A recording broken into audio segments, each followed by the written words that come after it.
Everybody knows him. Just in the interest of time. Does everyone know him? If you want to go to the airport, I mean, you can wait till the flight the time bata. Because I have my car. So, sorry, the thing, so what I'll be... Oh, thank you. So this particular session, what I'm going to go into is a little different. It's part philosophical and part something that can actually be taken back by the school leaders, right? So one of the things that we've been hearing is this whole thing around how we have, there's so much unknown, how do you do it? There's this whole, the rate of change is such that we're not able to keep pace with it, right? So what I'd like to go into this is basically provide some vocabulary and some strategy that schools could use to navigate through this inevitable future that we're talking about, right? So, couple of things. Small request, please. If I can completely understand that people want to have smaller conversations, but then I would really request you to step out. Have your conversations and then come back in. If you're unable to hold yourself for like 30 minutes or so and not have the conversation, then please step out. Because what happens is then I'll have to keep on raising my voice, and even the speakers were struggling in the previous session as well. Let's not have that happen. Please, thank you. How many of you recognize this painting? I do. Yeah, so this is a Vermeer, all right? This one, Starry Night. Starry Night is a Van Gogh, right? And this one is one of my favorites, is Camille Pissarro. So these are three paintings. Did everyone see what was there in each of the paintings? And you'd also notice that the paintings, you really can't put any one of them in the other, right? They're sort of entireties by themselves, right? But you look at this one. Now this one is, everyone knows what this is. This is a jigsaw piece, right? Nobody's ever going to recognize whose jigsaw piece is this. Nobody will ever tell you this is by M.F. Hussain or something like that. It'll rarely ever be the case. But you could very well go ahead and fit that jigsaw piece up there. You would also notice that you could go and fit that jigsaw piece out here. And that same jigsaw piece, you could go ahead and fit it. Well, I didn't intend to have that happen. Somehow it looked more innocent in my computer. That's not the way I was thinking. So, but that's really what it is. You could have that piece fit anywhere. And that's really what I want to go into, right? We have all the time, and this is since the 70s, 80s, anytime you look at it, right? In certain very traditional houses, you'd be born, there would be a horoscope cast of you, and with that your life is cast. Pretty much. People sort of think your life is then just that tapestry that you saw, which was done in its entirety, and people felt reassured. That's ab theek hi jayega. Right? And that's how it was. Today the problem is we are losing handle on the ability to do that. We are not able to conceive a child and immediately say this is the tapestry this child is going to be part of, or this is the tapestry that this child is going to be. We're like, kya pata kya banega? आज तो English पढ़ रहा अच्छे से कर रहा पता नहीं इससे क्या बनेगा. So everything is what is really happening is that it's fragmenting into this notion of what I'm calling as a jigsaw way of looking at things. And it's not just the way of looking at things, it's even things themselves that are becoming jigsawed, for lack of a better word, right? So let me sort of give you an idea. If you look at the tapestry mindset, right, largely you're looking at predictability is very high. You have a good certainty, all of this thing is there in place. Your nimbleness, yeah. So you have a very less amount of nimbleness in this, right? Because the whole tapestry is there for you. Your upfront design is very high, okay? Because upfront I've already designed everything, and I know what is going to be there in my tapestry. In the same way, the resources that I would need for the tapestry, they are going to be pretty much prefixed. At the outset, I know what are the resource requirements for a particular tapestry to come through. This much amount of blue, this much amount of green, this much amount of getting them into studies, then I just have to get them into a government job, whatever it is, right? Inse fir shadi hogi, so on and so forth. right? And when you get in the jigsaw mindset, it flips around. There's a greater amount of nimbleness because the piece could fit anywhere. The piece could become anything, right? Whereas when you go into the same set of criteria, right, where this predictability is very low predictability. With one piece, I don't know what it's going to become. My predictability has gone down, right? So with a lot of these things varying, what is it then that we can take away? So we realize that this is where the world is going, right? The Tapestry no longer is your default available way of thinking, of looking at things, of even conceiving of things, right? So what is it then that is required? So I'm going to provide 3 takeaways for school leaders to take and work with in their schools. Number 1, not everything about the future is immediately relevant, right? Everyone is, and I'm going to ensure that in this presentation, AI is not mentioned beyond 3 times, okay? Excluding the one that I just used for mentioning it. Because everyone thinks that's the only thing that's causing the future to be, gargantuan. It isn't the case. There's a lot more that we need to understand. And why I'm saying that this is the case, the thing that not everything about the future is immediately relevant, is because you're worried right now about, general intelligence or super intelligence. But a lot of teachers are still struggling with which is formative and which is summative assessment. This is like my pet peeve, by the way. Right? I go to many schools, a lot of places, and anything that is small in size is a formative assessment, right? And if it is done at a 4-month window, that's a summative assessment. And my point is that they're both summative assessments. What are you doing with it? How are you employing it? That decides whether it's summative or formative. And most teachers aren't aware. And this is something that has been figured out by Scrivener and other folks back in the 1960s. So look at the amount of future that we have to catch up on. Right? You're talking about a good 60 years of pedagogical research, educational research, neurocognitive research that we need to understand and incorporate in our practices in school. And I would say that should be every school's immediate future concern. Please do not waste your energy worrying about the things I'm not supposed to say. Okay? This is really what you need to first ensure. Get your foundation really strong. And there's so many things. It's really a whole microcosm of things, right? And this, I think, most of us miss out because often it's because you're parent pleasing, or you're trying to be one up with the school that's sharing a compound wall with you, or something of that sort. If your foundations are clear, if your communication paths and your communication channels with your parents are clear, you will be able to explain to them as to why foundationally these are things that will compose well into a future that your child is ready for and is capable to then take it the way he or she wants to.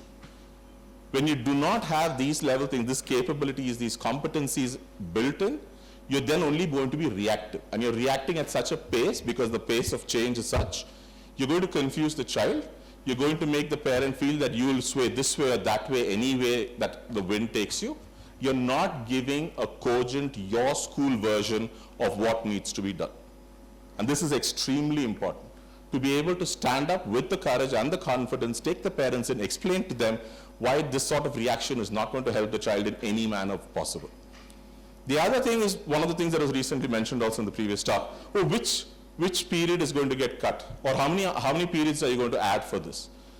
This is the sandwich model, right? You have a slice of bread, and then I have whatever, it's cheese slice, and then lettuce, and then tomatoes, and cucumber, and so on and so forth. And the next fancy thing that comes from CBSE is another layer. You realize your sandwich is so big, no mouth is designed for it, other than alligator and crocodile mouths. And we're not in the schooling business of crocodile education, right? So what you really need to look at is you can't do it. What is a better way to do it? Marinate your slice of tomato in the thing that you need to get in. The slice remains the same. And that is really what is called as interdisciplinary learning, which is basically when I say I'm going to teach you, first mention AI, I will not have to create a new subject for it. A science class in grade 2, where a child is learning about leaves and leaf shapes, is sufficient context where I play 20 questions with my rest of my students saying, ask me a question where I answer yes or no, and you have to guess which leaf it is. And then you say, is it dark green? No. Is it bigger than your hand? No. Is it serrated at the end? Yes. And you do this, and by then, by the 13th or 14th question, the child is able to say, oh, I think that's a rose petal, rose leaf. And you're like, yeah, you're right. Now, what you're training the child to do is exactly what artificial intelligence largely does. But from grade 2 onwards. And I've not taken a separate class for them. I'm doing it in my science class. Another example, if you think this is only possible with STEM, it's not. It's true even with languages. Here is my story. You get up in the morning and you're cycling down the road. It's really early in the morning. It's a beautiful sunny day. Your neighbor steps out of the house. You wave his hand and say, good. What do you think is the next word? What do you think the child is going to say? How do you think language models are really being built? If you get to see this and help them get to build these kind of stories, you get to help them appreciate how other people can think like you, because you're thinking this way. This is the logical next way that any machine can be made to think. And then they get to, so I don't need to have a separate class for these things. I can incorporate it into it. This is basically what is called as marinating the slice of tomato. Your sandwich has to still be mouth-sized. It cannot be this big. You can't, and you don't have those many hours. You only have these many hours. So this, and I just want to bring these two quotes and I'll move fast on this.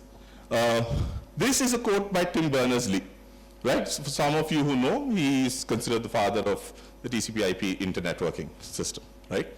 The World Wide Web and all of that. And this talks about connections and how he says that it's relevant to focus on connections, right? And then there's Countess Ada Lovelace, right? And this is the same thing that she talks about, especially when she talks about a uniting link that is established between the operations of matter and the abstract mental processes. She talks about how your mental processes can actually go about because of the link that exists with with matter. This was done in between 1815 and 1852, between her birth and death. So the thought process has always existed. We don't have to sit and fear what is going to come in the future. These things were already known and were predicted to come about. So what we really need to figure rather is how do we navigate through this? And this is where education leaders come in. Your takeaway too is you build now to navigate then. Build the necessary capabilities and skills so that depending upon how you have to navigate, you're ready for it when it comes. You don't have to build the navigation system now. You build the capabilities and competencies in your team, in your ecosystem, so that when you actually come to the bridge, you know how to cross the bridge. Right? Don't treat every next step as a huge bridge. It isn't a huge bridge. You're imagining it and you're reacting to things around you. Right? So let's just go with this, NEP, and these are good things, right? I'm not here to canvass for NEP or the government or anything, but start with the NEP, really. And I'm just picking these 5. I'm not really picking too many of them. So if you look at how the NEP has gone about thinking about the holistic progress card, the board equivalence issue, the credit framework, competencies, and let's just take the school hub. Each one of this might seem like, what has this got to do with the future, right? And this is exactly what is, when you're talking about a holistic progress card, that is a foot in the door to start moving your entire system into non-cognitive appreciation. You're saying, बहुत हो गया ये cognitive चीजों के grades दे के. Let's move you into a space where you start realizing the value of non-cognitive competencies and skills as well. And there has to be a framework for it because we don't know how to go about it, right? And now let's look at the board equivalence. I don't know whether you've looked at the report that Parag had put out around the board equivalence. This just recently came out. It's about 248 pages. So going by the number of people who read the NEP, which was 60 pages, I don't think most people would have read this thing. That particular document talks about setting institutional expectations. Now that's coming. That's in your next term future. Your immediate future is your standard definite pedagogical practices and research that has existed all this while. Differentiation, blended learning, flipped classes. These are things that have existed. Please bring them in. That's your immediate future that you have to worry about. The next thing are things like this. There's going to be an institutional expectation. That's not going to be simple. Please try to understand that. In the credit framework, you're going into a world of micro-credentials. Why? Because today, though the credit framework is largely for the skills space and for higher education, without much delay, it's going to come into the K-12 space. Why? Because if I have gone to your class and you're a fantastic maths educator, and you have done a course, and I have done it, that should be the equivalent of some credit for, instead of just having to go to school for this. This is going to be admitted. If this is going to be admitted, how does a school handle this thing then? How do I then as a school ensure that I have a proper handshake with her so that I ensure that whatever she does, and I have full faith in her, but what she does then works beautifully with my rest of what I'm doing as a schooling space. We work together. And the student then has the agency to go ahead and pick whichever place they want to go get their credits from. Imagine this then moving into the higher education space. It is not just about me going to a course, right? I could have gone and spent time with a farmer, and I've learned so much more which needs to be admitted as credits. I have spent time with an artisan, the Patachitra artist. What does that count for? And that is going to come into the system. So you need to start being prepared for this as the next level of the future. Look at competencies, right? We're not just talking about, oh, instead of chapters, it's now competency. It's a lot more different. Assessment changes significantly. Even with the 5 plus 4 plus 3 plus 3 model, 5 plus 3 plus 3 plus 4 model, there was this whole confusion around what is it? It's just another way of adding up to 15, right? It's not another way of adding up to 15. It was supposed to be, each of them was supposed to be pretty much entire entities in themselves. And the teaching, the pedagogy of each of those entities was supposed to be different with a different assessment model itself for each one of them. And that is going to come. Observation as assessment is something people think, dekha to hai, observe ho gaya, assessment kar denge. That is not observation as assessment. There's a whole world around observation as assessment. There are different kinds of observations. There are statistical observations, there are frequency-based observations. There are so many different kinds of things that need to be done. But we're not doing those. And that's the future we should be aware about, not the two-lettered thing, right? And this is what I'm trying to lay down. Now, you talk about competency, there's so many other things that come, right? School hub, they've always been, now the NEP and earlier also, we were talking about school hub. There have been various research things that have gone into PLCs. Now, with resource as a constraint, school hub is something that's definitely going to come. Then what happens? Can my student go to a person in the school hub and learn from that teacher, because that maths teacher was A, not absent, and B, probably is more competent? How do I then incorporate that into my scoring system? How are we going to then work as a network of schooling spaces, educational spaces, where a child can go?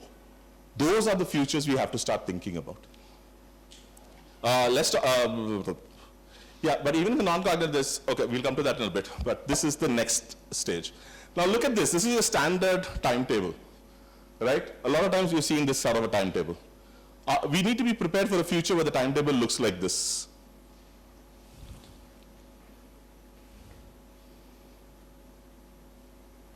Two things to observe here. Number one, the number of periods have reduced. So you're not going to be spending that much time in school. I have a world outside the school which is giving me a lot of things to learn from. Two, I'm learning things which are very different from what you learn here. I'm not sitting and worrying about critical thinking. That is still one of the very 21st century things. I'm looking at argument construction, because when I know how to go about constructing an argument, I'm already on the path of critical thinking. Right? So look at timetables like this. 1 minute left? No. Oh. 5 minutes left. I have something to say. Yes. That while teaching traditionally what we teach, there can be argument construction. Absolutely. There can be self-driven projects, so it doesn't have to be exclusive. It doesn't have to be. But the thing is, and that's why if you see some of these things here called foundational work, they are some of the foundational things that I need. And then there's also building depth. So it's not just about you learn it and you go. As a practicing teacher and a principal, if I reduce hours in school, my height will be reduced, my head will be chopped off. Yes, and that's why not as much time in school as possible, because they're all working. With you, and that is why this is a future. They'll have even more time in school. So this is the third thing I want to take away, and this is important, right? The jigsaw is not a bunch of solutions, or it's not a framework. It's really a mindset. Your jobs are going to become gigs, right?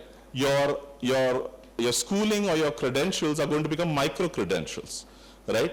like what happened in the pandemic as well. Schooling was brought down to its essence. And they said, let's look at instruction as its way that we can transfer. So all of these things, we are already into it. This whole jigsawification of the world is happening. And that's what we need to train our teachers to be able to look at. And this, and I don't want to go into it for much, and this is what I've been beating my head with a lot of places where everyone is very, very eager to talk about the Panchakosha and all of this stuff. The Panchakosha as per the NEP is not the Panchakosha as per the Taittiriya Upanishad. Let's be very clear about it. What it says in the Taittiriya Upanishad and the mental model is this. Why, getting down to the essence to know exactly what is the crux of something and then come from that. And one can't tell you upfront what will happen when you go to the crux and then you start emerging out of the crux. You come to a realization of what exactly is the kind of relationship or the kind of engagement that I need. We're not doing that. We just very, very nicely said, oh, Annamaya Kosha is all about food and nutrition. Please, it is not. It really is not. So one thing here, so if you look at it, first of all, your jigsaw pieces are changing. What I showed you up front was immediately recognizable as a jigsaw piece. These are the kind of jigsaw pieces that are coming up. And these are the kind of things that are forming. And this is the kind of final tapestries of sorts that are being constructed, which for some it looks weird, and for some who are able to step back and see, they're able to see what it is. This is how things are going to be. There's going to be, your jobs are going to become minified, your credentials are going to get minified, your engagement with certain things are going to be transactional or just amount that I need. All of these things are coming. You need to look at this whole space in that manner. So while I did have this, I'm going to show something that I picked up from outside. So today you're here. Your immediate next future is not a concentric circle. So if you notice, they're not concentric circles. They're different because the probability of what you might come upon in a future depends upon what actually happens. Because if I could tell you what is going to happen, then we have a tapestry in place. I don't have a jigsaw yet. I'm going against exactly what I'm saying we should be doing. Right? We don't know what is going to happen. But you're building the necessary competencies and skills such that is taraf gaya to bhi I know exactly how to slide, and is taraf gaya to bhi I know how to slide. And that, I think, is a very important part of the teacher training thought process itself, rather than worrying about a B.Ed in history or social studies and things of that stuff, or even the ITEP. Look at it, it just doesn't make sense. I am being asked to do a dual degree, a BSc in zoology, and thereby get a B.Ed in science, when frankly none of what my BSc zoology or my BSc mathematics is being used in K-12 education. We're not even able to get out of the thought process key, we have to give you some degree other than that. And I've had a conversation with many people, including the ministry, where I said, wait a second, why can't we have a standalone teacher degree, like a B.Tech or an MBBS? अरे आप क्या बात कर रहे हैं? 17 में आप expect करें कि किसी को पता होगा कि वो टीचर बनना चाह रही है? ऐसा वाह क्या बात है? 17 में लेकिन डॉक्टर बनना, ये तो पक्का सबको पता चल जाता है. I don't get it. So we don't have that thought process of how to do it and how to teach for the various things that we're talking about, which we need in teacher transformation. So this is how I'm basically talking about the jigsaw mindset. By the way, this was what I had, but I really like this far better. This seemed to represent exactly what I wanted to say. It is unclear, it's vague, and it will progress in any manner. But if I have it in the right level of competencies, I know how to step between them. And I will be able to navigate it much better. And this is really coming back to holding it all together. I have a minute? Not even a minute?